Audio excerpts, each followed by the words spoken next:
So I have a question for you, and the question is being cheap keeping you broke? Think about that, and we'll discuss in a second. Hi everyone, this is Camilla the Focus Spender, and welcome to my channel where I teach you how to get out of debt, save more money, and invest so that you can build wealth and leave a lasting legacy. So the concept of being cheap keeping you broke honestly has been on my mind for the past several weeks, and it's something that I've probably talked about a lot, or maybe not talked about a lot on my channel, but something that I've thought about in my head a lot. A lot of times I notice that people like in my family or just people I know will constantly buy cheap things because they're like, oh, I don't want to spend a lot of money. So then they buy like the cheap handbag, they buy the cheap shoes, they buy the cheap whatever, even when they actually can afford it. And then they have to keep buying the same thing over and over. They might look at me like I'm crazy when I spend $100 on an actual leather handbag as opposed to buying a $19.99 bag wherever, because it's like, oh, you spent $100 on that bag, but I've been wearing the same bag for 3 years and there's not a tear in it. It's perfect. It has never failed me once. And so the other day I was scrolling through Instagram and I saw this post by the Penny Hoarder, and it says frugality fails. They're sharing 10 money saving attempts that could cost you more money. Letting meal prep go to waste. That I can understand. You buy all these groceries, I'm gonna buy all this food, I'm gonna cook, and then you don't cook it. Spending a fortune on dinner ingredients. I have definitely been there. I have definitely done that where I'm like, okay, we're gonna have this fancy dinner, and so I need this spice and I need that spice, and it's something that I might, maybe I don't even like the dinner afterwards, or it's a spice that I can only use it this one time, and by the time I'm ready to use it again, I forget I have it, I rebuy it, or it gets old and I have to throw it out. So it's then a waste of money. Another item is buying things just because they're on sale. And I learned not to do this in college. In college, honestly, whenever I needed some extra money, I would go into my closet and I would find the items that still had tags on it and I would return it, because I would always go to like Macy's and I would go to like the super clearance rack and I'm like, oh, this skirt is $3 or this sweater is $5, and I would just buy it, not really knowing or thinking about if I really liked it. And then next thing you know, I'm stuck with this item that I really didn't want, and then I have to return it so I can get my money back and use my cash for something important like food.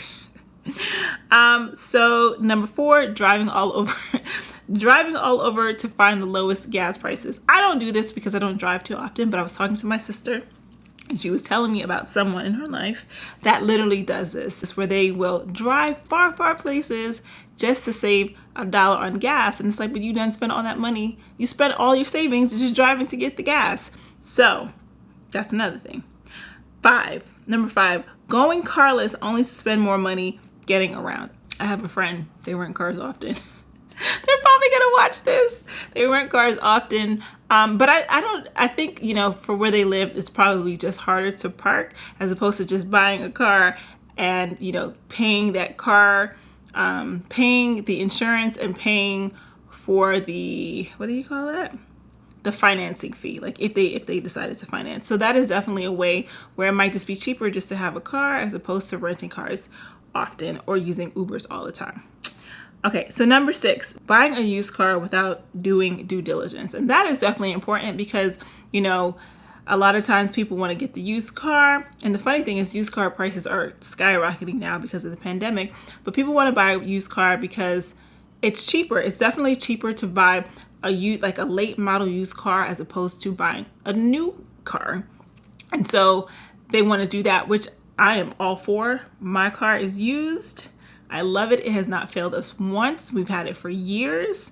But you definitely have to make sure you're buying the car with the highest value, the lowest miles, the best engine. So you really have to pay attention to what you're buying as opposed to just buying a used car to buy a used car. Signing up for free trials and forgetting to cancel. I think companies really just want you to do that. I think they just want you to do that. They don't care. It's like when you go to the gym and you get your gym membership, the gym doesn't care if you show up. They just want you to get the membership. Honestly, for me, whenever I decide to do a free trial, I look to see whether or not you have to put a credit card in. If you have to put a credit card in, I'm not doing it. because I'm gonna forget. I'm going to forget. I'm just gonna forget. I only try things that I don't actually have to use my credit card for. Okay, so number 8, losing time and money on DIY projects. Oh my gosh. I love my husband, and thankfully he's pretty handy, but there's definitely been some times where he has said, I'm just gonna do this myself. And I'm like, no, not today, sir. No, we have to get help, because you might spend all this time doing something and you buy all these materials, you're trying, and it's not gonna work out. And then you still have to turn around and pay someone else to finish the project for you. So you really have to really assess your capabilities on whether or not you can do something. I also think about, my senior prom. Someone in my family made my initial prom dress. We went out, bought the material, I'm not a fashion designer. I'm not even a fashionista, but I had a concept in my head. She made the dress the day before the prom, or 2 days before the prom. I put the dress on and I was just like, my mom looked at me and she said, you don't like this dress? And I was like, no. We had to buy a dress the day before the prom. I bought my prom dress the day before the prom. So basically, we paid to get this dress made, didn't like it, and then I had to go and buy another dress. So really think about that DIY stuff in advance. Number 9, replacing cable with a bunch of subscription services. And I kind of feel like I'm getting to that point now. We have so many subscription services. So many. And I'm like, if we're not going to watch Disney Plus, I don't have children, I don't need Disney Plus. If we're not going to watch HBO Max because Insecure is not airing right now, we don't need it. So I'm really working on that one, trying to get rid of those subscription services, because the whole point of cutting cable was that we were going to save money. And we're still in that saving money mode. We're still paying a little bit less than cable. However, it's kind of creeping up. And then number 10, getting rewards credit cards and going into debt. That is a big one. I love my rewards credit card. I love getting points, but I always pay off my credit cards in full every single month. If you are not going to pay your credit card bill off, the points don't matter.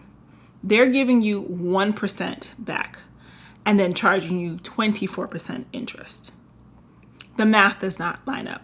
The math just absolutely does not line up. So make sure if you are going to use your credit card for the points, that you are paying it off in full. I don't want to hear anything about, well, if you carry a balance in your credit. No, just pay your bill off in full every single month, and that's it. So if you can think of any ways that being cheap has cost you more money in the long run, be sure to leave me a comment so we can discuss. I hope you like this video, and I will talk to you guys next time. Thanks. Bye-bye.